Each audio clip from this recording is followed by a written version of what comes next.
Number one అంటారు. అసలైన number one Gurukashi university.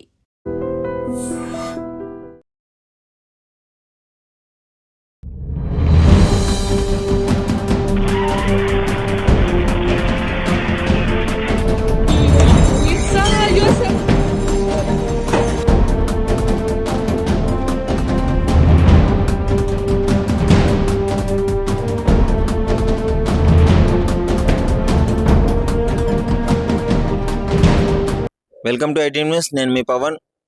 రష్యాలో అయితే భారీగా భూకంపం నమోదైంది. ప్రజలు భయాందోళనతో బయటికి పరుగులు తీయడం జరుగుతుంది. సో ఇది అలా కంచట్కాలోని ఆ ప్రాంతంలో అయితే, ఆ ద్వీపంలో అయితే ఇది రెక్టర్ స్కేల్ పై దాదాపు 8.7 తీవ్రతతో నమోదైనట్టు చెప్తున్నారు. అంటే ఇది 8.7 అంటే చాలా ప్రమాదకరంగా పరిగణించాల్సిన తీవ్రత అని చెప్పుకోవచ్చు. దాదాపు 6 కంటే తక్కువగా వస్తే భూకంపాన్ని మనం పరిగణలోకి తీసుకోము, అంత ప్రమాదకరంగా కాదు. కానీ 6 అబోవ్ వచ్చిందంటే చాలా ప్రమాదకరం చెప్పుకోవచ్చు. దాదాపు ఇది 9కి దగ్గరలో ఉంది కాబట్టి అక్కడ ఉన్న మనం క్లియర్గా విజువల్స్లో నేను మీకు చూపిస్తాను. విజువల్స్లో చూడండి, ప్రజలు భయాందోళనకు గురవుతున్నారు. అక్కడ రూమ్లో ఇంట్లో ఉన్న వస్తువులన్నీ చిందరవందరగా పడిపోవడము, షాప్లో ఉన్న వస్తువులన్నీ చిందరవందరగా పడిపోవడము, బయటికి పోవడము ఇలాంటివి జరుగుతున్నాయి. అంటే సముద్రం కూడా అలలు దాదాపు ఒక 10-15 అడుగుల ఎత్తులో రావడం అయితే జరుగుతుంది. దాదాపు 10 అడుగులు అంటే ఇది మామూలు విషయం కాదు. ఇది ఇంకా అలాస్కా, అలాగే జపాన్ తీర ప్రాంతాల్లో, అమెరికా వీటి దగ్గర అయితే సునామీ వచ్చే అవకాశం ఉంది మరో 3 గంటల్లో అని చెప్పేసి కూడా జపాన్ కేంద్రం అయితే వెల్లడించడం జరిగింది. ఇది దాదాపు అంటే గతంలో చాలా తక్కువ, ఇలాంటి సునామీలు ఎక్కువగా రష్యాలో ఇట్లా జపాన్లో వస్తుంటాయి. ఇప్పుడు రష్యాలో రావడము, అలాగే ద్వీపంలో రావడము, కంచట్కా ద్వీపంలో రావడము. అక్కడ ద్వీపం చాలా పెద్దది, కానీ జనాభా మాత్రం 3 లక్షల వరకే ఉంటారు. ఆ 3 లక్షల జనాభా అయితే భయాందోళనకు గురవుతున్నారు. సో మీరు విజువల్స్లో క్లియర్గా చూడొచ్చు ప్రజలు ఎంత భయాందోళనకు గురవుతున్నారో. దానికి సంబంధించిన విజువల్స్ అన్ని మన దగ్గర ఉన్నాయి. సో బ్రేకింగ్ న్యూస్ ఇది. చాలా అంటే రష్యా వెంటనే స్పందించి ఆ రష్యా ప్రభుత్వం అయితే సహాయక చర్యలు చేపట్టడం జరుగుతుంది. సో వాళ్ళకి ఆహారం కానీ, నిత్యావసర సరుకులు కానీ ఇవ్వడము, అక్కడే వాళ్ళకి అంటే ఈ భూకంపం వల్ల దాదాపు తాత్కాలికంగా కొన్ని బిల్డింగ్స్ విధ్వంసకరంగా ధ్వంసం అవ్వడము, అంటే మరీ ఎక్కువగా కూలిపోవడం కాలే కానీ చిన్న చిన్న గోడలు కూలిపోవడము, ఇంట్లో ఇవన్నీ జరగడం జరుగుతుంది. సో వెంటనే ఎంతైనా ప్రమాదకరం కాబట్టి వాళ్ళని అయితే బయటికి తీసుకురావడం జరిగింది. బయటికి తీసుకొచ్చి వాళ్ళకి అక్కడే ఒక సురక్షితమైన ప్రాంతంలో ఒక గుడారాలు వేసి వాళ్ళకైతే ఆ షెల్టర్ ఏర్పాటు చేయడం జరుగుతుంది. సో ఇవన్నీ రష్యా ప్రభుత్వం వెంటనే చాకచక్యంగా వ్యవహరించి వాళ్ళని ప్రాణాలు కాపాడుతుంది. వీలైనంత వరకు ఆ ప్రాణాలు కాపాడడం జరుగుతుంది. అంటే ఇంతవరకు ఏమి అంటే అధికారికంగా ఏం వెల్లడించలేదు. ఎందుకంటే దాదాపు ఇంకా పరిగణలోకి రాలేదు ఎంతమందికి ప్రాణ నష్టం జరిగింది, ఎంత ఆస్తి నష్టం జరిగింది అని చెప్పేసి అయితే ఇంతవరకు అధికారికంగా ఏం ప్రకటించలేదు. కానీ తీవ్రత చూస్తున్నట్లయితే భారీగానే ప్రాణ నష్టం జరిగే అవకాశం ఉంది అని చెప్పి క్లియర్గా అర్థమవుతుంది. ఎందుకంటే 8.7 అంటే దాదాపు ఇది చిన్న విషయం కాదు, చాలా భయపడాల్సిన విషయము.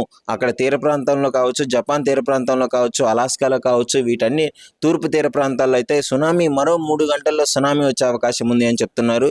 సో ఇది ప్రకృతి వైపరీత్యాలు. గతంలో మనం కూడా చూసాము, కొద్ది కాలంగా వింత చేపలు బయటికి రావడము, సునామీలు బయటికి రావడము, వరదలు రావడము.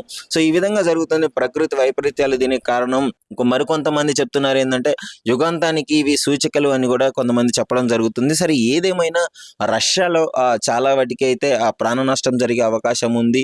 ముఖ్యంగా ఆస్తి నష్టం కూడా జరిగింది. అక్కడ ఉన్న బిల్డింగ్స్ అన్ని ధ్వంసం అవడం జరుగుతున్నాయి భారీ భూకంపం కారణంగా. సో అసలు ఈ భూకంపం ఎందుకు వస్తుందంటే ఇది దాదాపు కంచట్కాలోని ప్రాంతంలో వచ్చింది. 19 కిలోమీటర్ల లోపల ఇది స్టార్ట్ అయినట్టయితే సైంటిస్టులు అయితే వెల్లడించడం జరిగింది. సో 19 కిలోమీటర్ల లోపల అంటే ఇదే భూకంపం ఒకవేళ సముద్ర తీర ప్రాంతంలో కానీ, సముద్రంలో కానీ వస్తే భారీగా సునామీ వచ్చే అవకాశం ఉంది. ఇది రాతి పలకలు, భూమిలో ఉన్న రాతి పలకలు ఒకదానికొకటి ఘర్షించుకోవడం వల్ల ఈ పర్వతాలు సునామీలు ఏర్పడే అవకాశం ఉంది అని చెప్పేసి మీ అందరికీ తెలిసిన విషయమే. సో ఇప్పుడు రష్యాలో కొంచెం బాధాకరమైన విషయం ఏంటంటే సహాయక చర్యలు అయితే చేపట్టారు. ఎంత ప్రాణ నష్టం జరిగిందో అయితే వెల్లడించలేదు. కానీ సో ఇప్పటివరకు అక్కడ ఉన్న ప్రజలందరినీ బయటికి తీసుకొచ్చి సురక్షిత ప్రాంతాలకి తరలించడం జరిగింది. అదేవిధంగా జపాన్ తీర ప్రాంతంలోని ప్రజలను కూడా సేఫ్టీ ప్రదేశాలకు అయితే ఎత్తైన ప్రదేశాలకు పంపించడం జరుగుతుంది. ఎందుకంటే సునామీ వచ్చే అవకాశాలు 90% ఉన్నాయని చెప్పేసి అయితే క్లియర్గా సైంటిస్టులు వెల్లడించడం జరుగుతుంది. ఇప్పటికే చాలా మందిని అయితే పంపించినట్టు తెలుస్తుంది. మరో 3 గంటల్లో సునామీ వచ్చే అవకాశం ఉంది కాబట్టి వీలైనంత త్వరగా ప్రజలని సురక్షిత ప్రాంతాలకు తరలించడము, వాళ్ళకి ఫుడ్ డొనేట్ చేయడం హెలికాప్టర్లో కావచ్చు, ఈ విధంగా ఫుడ్ పంపించడము రష్యా ప్రభుత్వం అయితే క్లియర్గా వాళ్ళని టేక్ ఓవర్ చేసుకుంది అనే చెప్పుకోవచ్చు. అసలు ముఖ్యంగా మీ ప్రాంతంలో ఎప్పుడైనా సునామీ వచ్చిందా? మీ ప్రాంతంలో ఎప్పుడైనా భూకంపం అనేది నమోదైందా? వస్తే ఎలా ఉంది, ఎలాంటి పరిస్థితులు ఉన్నాయో క్లియర్గా కామెంట్ రూపంలో తెలియజేయండి. సో రష్యాలోని ప్రజలు కూడా సురక్షిత ప్రాంతాలకు వెళ్తున్నట్టు తెలుస్తుంది. మరి చూడాలి అక్కడ పరిస్థితులు ఎలా ఉంటాయో. అధికారికంగా అప్డేట్ రాగానే మేము మీకు ఇవ్వగలుగుతాం.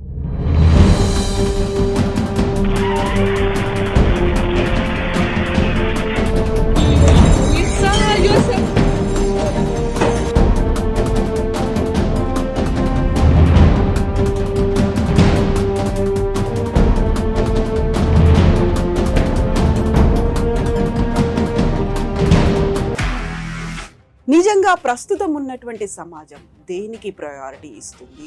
ఆర్థిక సంబంధాల చుట్టూ మాత్రమే తిరుగుతోంది. మళ్ళీ ఎన్నికలంగానే చాలా విరక్తి కలుగుతాం. మంచి అనిపిస్తుంది కదా, లేడీస్ కూడా ఛాలెంజింగ్ జాబ్స్ చేసినప్పుడు చాలా బాగుంటది. ట్రాఫిక్ అసిస్టెంట్స్ గా నియమించిన ట్రాన్స్జెండర్స్ అందరితో సాల్యూట్ చేయించుకుంటున్నారు. ఫుడ్ డెలివరీ ఇవ్వటానికి వెళ్ళినటువంటి డెలివరీ బాయ్ అనిల్ పై కళ్ళ ముందు పెళ్ళండి